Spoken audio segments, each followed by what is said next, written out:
Hello everyone, welcome to our YouTube channel. मैं CA Khursheed Ansari बड़ा ही इंपॉर्टेंट टॉपिक लेकर के आया हूं आज आपके लिए। और टॉपिक ये है भाई कि ये जो गोल्ड है, जब भी गोल्ड कोई गोल्ड शॉप से आप खरीदते हो, ज्वेलरी शॉप से आप खरीदते हो, तो उस पे कौन से रेट से जीएसटी चार्ज होगा उसके बारे में हम चर्चा करेंगे। बहुत ही इन डेप्थ ये वीडियो रहेगा आपके लिए और बहुत ही कम टाइम में आपको मैं चीजें समझा दूंगा। जस्ट आप मेरे साथ बने रहिए और चीजों को आप एकदम समझ जाओगे। देखिए, ये इंपॉर्टेंट आपके लिए इसके लिए भी है कि मैंने देखा है यार कि लोग गोल्ड खरीदने जाते हैं, लेकिन उस पे जो लगा हुआ जीएसटी है उसके बारे में वो नहीं समझ पाते हैं कि भाई जो ज्वेलरी वाला था उसने कैसे जीएसटी चार्ज किया। तो ये वीडियो देखने के बाद आपका हर डाउट तो क्लियर हो जाएगा। तो मैं रिक्वेस्ट करूंगा आप बने रहिए और चीजों को समझ के जाइए। यहाँ पे आ गए हैं आप तो ठीक है। तो देखिए, अगर जो मैं गोल्ड परचेज की बात करूं, तो जब भी हम गोल्ड परचेज करते हैं तो देखिए, एक तो गोल्ड परचेज करेंगे। अब गोल्ड कौन कौन से फॉर्म में हम परचेज कर सकते हैं, तो एक तो गोल्ड ज्वेलरी परचेज करते हैं, या फिर हम गोल्ड बार भी कभी कभी परचेज करते हैं, या फिर गोल्ड कॉइन परचेज करते हैं, या फिर और भी किसी फॉर्म में गोल्ड को परचेज करते हैं। ओके, इंपॉर्टेंट ये है कि जब भी आप गोल्ड का ज्वेलरी खरीदते हो, तो जो ज्वेलर्स है वो आपको दो चीज देते हैं। एक तो आपको गोल्ड देते हैं, और साथ ही साथ वो गोल्ड को एक शेप में ला करके देते हैं। फॉर एग्जाम्पल, गोल्ड से रिंग बना दिए, गोल्ड से नेकलेस बना लिए। समझ रहे हैं बात आपको। तो जब भी हम गोल्ड ज्वेलरी खरीदते हैं तो जो ज्वेलर्स है आपको दो चीज देते हैं। एक तो गोल्ड देते हैं, और साथ ही साथ वो मेकिंग का जो सर्विस है वो आपको देते हैं। ओके, तो देखो, गोल्ड जो परचेस है उस पे जीएसटी का रेट हर केस में 3%।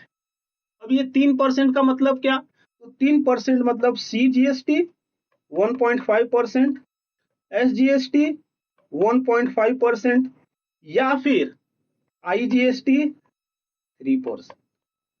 ओके, अब देखिए, ये जो मेकिंग चार्जेस लेते हैं ज्वेलर्स आपसे, उसके बारे में क्या। तो जब ये आप गोल्ड ज्वेलरी खरीदते हो तो उसके साथ दो चीजें रहता है। एक तो गोल्ड का पैसा लेता है ज्वेलर्स, और दूसरी बात मेकिंग चार्जेस लेता है। तो मेकिंग चार्जेस पे अगर जो कायदे से जीएसटी का रेट देखेंगे तो वो 5% है। ओके, लेकिन जीएसटी में एक कॉन्सेप्ट है साहब, बंडल्ड सप्लाई करके। वहां पे क्या बोला जाता है कि अगर जो बंडल सप्लाई यहाँ पे क्या है, तो यहाँ पे एक तो गोल्ड है और दूसरा ये मेकिंग है। ठीक है, तो ये एक गुड्स है और एक सर्विस है। तो ये जो बंडल्ड सप्लाई है, ये नेचुरली बंडल्ड है in the ordinary course of business. इसका मतलब क्या साहब, इसका मतलब बहुत ही सिंपल है कि 90% ऑफ ज्वेलर्स को देखोगे तो साथ में दोनों सर्विस देते हैं। गोल्ड भी देते हैं और उसका ज्वेलरी बना करके आपको देते हैं। ठीक है, तो जहां पे ऐसा सिचुएशन रहे, तो जो इसमें से मेन बिजनेस रहे, मेन सप्लाई रहे, मेन सप्लाई क्या है, गोल्ड। तो जो गोल्ड पे जीएसटी का रेट लगेगा उसे हर जगह पे वही रेट लग जाएगा जो उसके साथ चीजें जुड़ा हुआ है, छोटे मोटे खर्चे। ओके, तो कहने का मतलब क्या है, गोल्ड पे 3% है ना, तो जो मेकिंग चार्जेस है उस पे भी 3% लगेगा। और जब ऐसा सिचुएशन आता है तो उसे हम बोलते हैं कंपोजिट सप्लाई। ठीक है, जब नेचुरली बंडल्ड हो ऑर्डिनरी कोर्स ऑफ बिजनेस।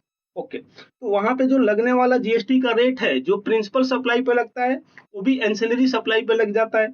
तो 3% के रेट से इस तरह से जीएसटी लग जाएगा। हाँ, लेकिन कभी ऐसा भी तो हो सकता है, आपने बरसों से गोल्ड बार रखा है या फिर गोल्ड कॉइन रखा है।